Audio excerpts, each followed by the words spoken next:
Now, I don't know if you've heard in the Christian media lately, but a great defender of the faith, Ravi Zachariah, recently announced that his cancer has regressed to a point that treatment no longer works, and he's just going to spend the rest of his time at his home with his family to maximize what time he has left. This is a great blow to me because Ravi Zachariah influenced my life in the way he defended faith through logic, his understanding of culture, not just understanding Christian culture, but all cultures out there and how to present them directly back to Christ. Let me read something he quoted. The story of the gospel is the story of eternal life. My life is unique and will endure eternally in God's presence. I will never be no more. I will never be lost because I will be with the one who saves me. Now that's a great quote from Ravi. This is something that is worthy of his life. He's somebody that we truly need to honor and respect for his work in the lifetime of what he's done. And it's amazing to see how much he's impacted Christianity in general and how many people he has influenced. I know many people who decided to go to apologetics because of him. I know people's lives who were saved because of him. In fact, I'm going to post along with this video a link to one of his last great sermons in the Passion Conference at the beginning of this year, before the whole COVID-19 situations happened. And I hope that blesses you in the process. So let's take a look into Philippians chapter 2, verses 25 to 30. Meanwhile, I thought I should send Epaphroditus back to you. He is a true brother, co-worker, and fellow soldier, and he was your messenger to help me in my need. I'm sending you because he has been longing to see you, and he was very distressed that you heard he was ill. And certainly he was ill. In fact, he almost died. But God had mercy on him and also on me, so that I would not have another sorrow after another. So I am at the more anxious to send him back to you, for I know you will be glad to see him, and then I will not be so worried about you. Welcome him in the Lord's love with great joy, and give him the honor that people like him deserve. For he risked his life for the work of Christ, and he did the work at the point of death, while doing for me what you couldn't do from far away.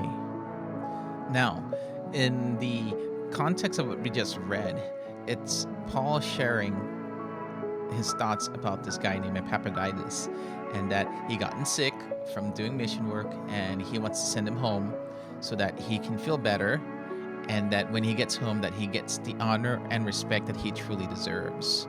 That's commendable, and that's right, because if someone's doing work that's definitely outside their comfort zone, I don't know if you ever done a mission trip before, but I've done one, and I respect anyone who's willing to come out of their comfort zone, out of the US, and go somewhere outside and see what it is like to live in a world where you're not spoiled with everything given to you at your hand and foot, with the abundance of food that we have. Even in this COVID-19 situation, we're still spoiled with a lot of food. You look back into Acts 15, there's a story where Paul and another worker were arguing about sending another young person with them. His name was John Mark. And this guy, he flaked on them on one of their missionary trips. And now he wants to work again. And Paul was saying, like, no way, man. He was weak. He shouldn't come back with us. He doesn't deserve to work with us again. As you can see, later on in Paul's life, he's wizened up and realized that to whatever capacity someone's willing to do ministry in this season, we should honor and respect them for what they've done. I don't know about you, but in my life, I've seen plenty of people make mistakes in their ministry, let alone just making mistakes because of being human beings in our daily living. I know I've made my mistakes. Lord, know I've done plenty of things wrong in my life. I could criticize somebody in what they're doing, but when it comes to who they are and what they've done for the work of Christ, I could give them the honor and respect that they deserve for doing those things. It's interesting to see how God imprints his pattern and his likeness in all different people in their uniqueness and their fashions, and we tend to want to stay with people that we're agreeable with versus the people that we disagree with.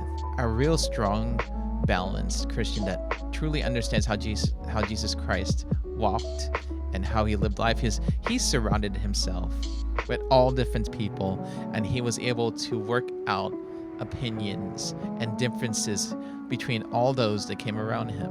Now, Jesus Christ did hold those who are supposed to know the word, that are supposed to know what they're doing, and criticize them about their hypocrisy in public, in front of their faces. But 9 times out of 10, the people that you meet are just doing what they can, doing everything they can based on their understanding and capacity. And sometimes they just miss the mark, and I'm okay with that. To hold an expectation on a leader to say that they are perfect and they're going to do all these things that you want them to do and they fall below the mark is just human reality.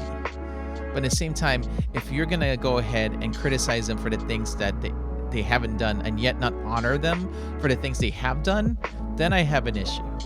Because people have done the work. People have done so much in your life that are workers of the faith, the pastors, the counselors, the leaders that have spent time to mentor you or to talk with you or do Bible studies with you.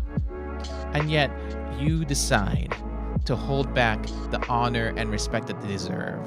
The biggest thing I will warn you about is when you decide to hold back a worker's income. By doing that, you're disrespecting and dishonoring the leaders that serve you. Now, in reality, if the issue is that there's really no budget, then I understand. You got to work with that. You need to honor and respect all the leaders that have worked their life to death for you. Because in the end, when they're gone, you're going to really realize what you missed out. It's sad to see that a lot of people will not realize what they have until it's gone. So I created this video, A, to honor and respect Ravi Zacharias, and B, to warn anyone else out there that while the time is right, you should honor those that are still living and have done so much in your life. You never know when they're going to be taken away from you. Honor and respect them all. Who in your life has given you a great influence in your Christian walk? Who deserves the honor and respect and the appreciation that comes from changing your life? I'd love to know who they are. Place them in the comments. Share them in your discussions. Let me know who they are, because I want to make sure that they see that they've been appreciated, that they have been recognized by people around them.